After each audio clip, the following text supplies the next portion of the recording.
ওপর থেকে খাস্তা আর ভেতর থেকে মোলায়েম এমন একটি মিষ্টি রেসিপি নিয়ে চলে এসেছি।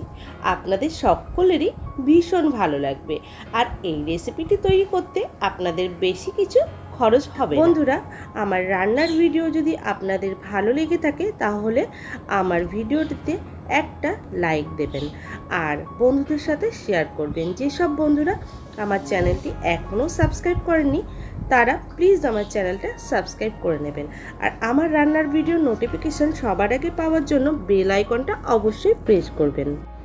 একটা মিক্সিং বোল নিয়েছি, তার মধ্যে 1 বাটি ময়দা, হাফ বাটি আটা, হাফ বাটিরও কম সুজি আর গুঁড়ো চিনি দিয়ে দিচ্ছি হাফ বাটির মতো। আর দিয়ে দেবো স্বাদ অনুসারে লবণ এবং এখানে দিয়ে দিচ্ছি 1 টেবিল চামচ মতো মৌরিটা হাতে একটু ঘষে দিলাম। আর দিয়ে দেবো এখানে সাদা তিলটা অবশ্যই দেবেন, তাহলে খেতে আরও ভালো লাগবে। আর দিয়ে দিলাম 2 টেবিল চামচ ঘি। এবার সব উপকরণগুলো 5 মিনিটের মতো ময়াম দিয়ে নেব। আর ময়ামটা যত ভালোভাবে দেবেন ততই কিন্তু মিষ্টিগুলো খুব খাস্তা হবে। তো দেখুন আমি কিন্তু ময়ামটা খুব ভালো করে হাত দিয়ে ডলে ডলে দিয়ে নিচ্ছি। আর ময়ামটা আমার দেওয়া হয়ে গেছে। এবার আমি হাতে একটু মুঠ করে ধরে দেখছি, দেখুন একটু বালির মতো ঝরে যাচ্ছে না, তার মানে আমার ময়ামটা ঠিক আছে।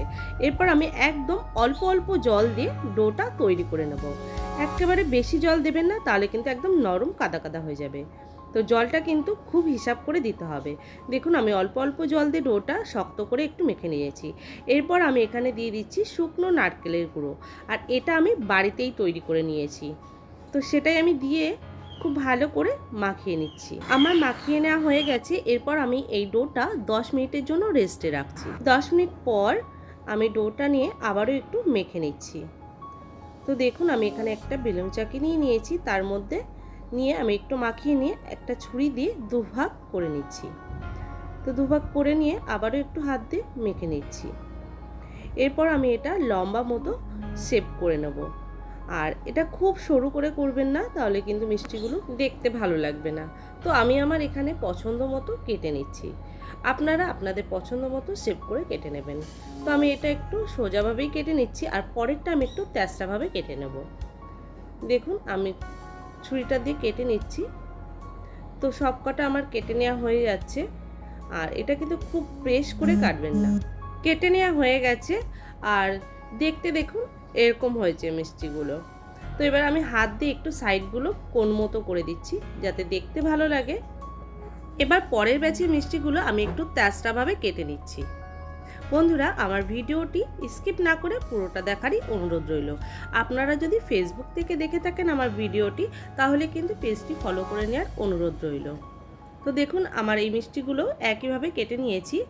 আর দেখতে কিন্তু খুবই সুন্দর লাগছে। সবকটা মিষ্টি আমার তৈরি হয়ে গেছে। কড়াইতে দিয়ে দিয়েছি বেশ কিছুটা পরিমাণে রিফাইন তেল। তেলটা হালকা একটু গরম হলেই মিষ্টিগুলো এক এক করে দিয়ে দিচ্ছি। আর গ্যাসের ফ্লেমটা কিন্তু একদম কমিয়ে রাখতে হবে, তাহলে মিষ্টিগুলো কিন্তু পুড়ে যাবে না। আর হাইতে রাখলে মিষ্টিগুলো কিন্তু কাঁচা থাকবে আর পুড়েও যাবে। তো দেখুন আমি একদম গ্যাসের ফ্লেম কমিয়েই মিষ্টিগুলো ভেজে নিচ্ছি। তো আস্তে আস্তে উল্টে পাল্টে নিতে হবে যাতে মিষ্টিগুলো ভেঙে না যায়।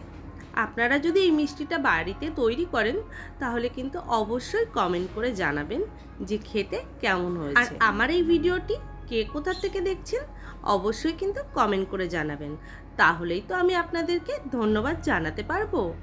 তো এরপর আমি গ্যাসের ফ্লেমটা একটু হাইতে রেখে মিষ্টিগুলো হালকা করে ভেজে নিচ্ছি, তারপর আবারও কমিয়ে দেব। তো দেখুন মিষ্টির কালারগুলো কিন্তু অনেকটাই চেঞ্জ হয়ে গেছে। আর মিষ্টিগুলো কিন্তু আমি একটু ব্রাউন কালার করেই তৈরি করছি। মিষ্টিটা উল্টে পাল্টে ভালো করে রং ধরিয়ে ভেজে নিতে হবে। তো দেখুন আমার কিন্তু মিষ্টিটা ভেজে নেওয়া হয়ে গেছে আর কালারটাও কিন্তু খুব মিষ্টি কালার এসেছে। এরপর আমি তেল ঝরিয়ে নামিয়ে নিচ্ছি।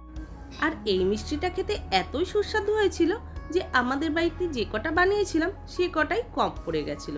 আমার শ্বশুরমশাই বলছে, মা বানালেই যতক্ষণ তাহলে একটু বেশি করে বানাতে পারতে। আমি বললাম ঠিক আছে বাবা, তোমাকে আবার পরে বানিয়ে দেবো। তো দেখুন বন্ধুরা আমার রেসিপিটি কিন্তু একদম পুরোপুরি রেডি হয়ে গেছে। আর এই গজাটা অবশ্যই একবার বাড়িতে বানিয়ে দেখতে পারেন, খেতে হেব্বি সুস্বাদু হয়েছিল। সবাই ভালো থাকবেন, সুস্থ থাকবেন, ধন্যবাদ।